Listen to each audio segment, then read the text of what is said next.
ഉള്ളിൽ പിറക്കുവാൻ ഉണ്ണി നീ വായു. ബേഥലേം മഞ്ഞള പോലെ ശാന്തിയും സൗഖ്യവും തായു.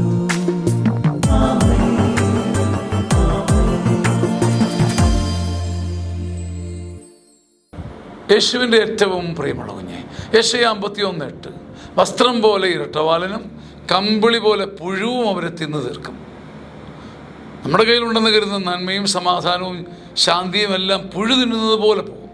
ഇരട്ടവാലൻ വസ്ത്രം തിന്നുന്നത് പോലെ തീരും. എന്നാൽ ഈശോ പറയുക, കർത്താവ് പറയുക, ഞാൻ നൽകുന്ന മോചനം നിത്യമാണ്.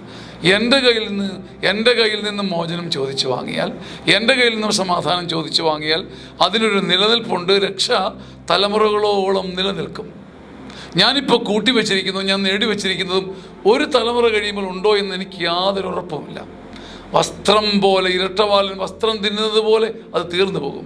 എന്നാൽ ആരൊരാൾ നെഞ്ചുറപ്പോടെ കർത്താവിൽ നിന്നും മോചനം ചോദിക്കുന്നു, അവന് കിട്ടുന്ന മോചനം നിത്യമാണ്.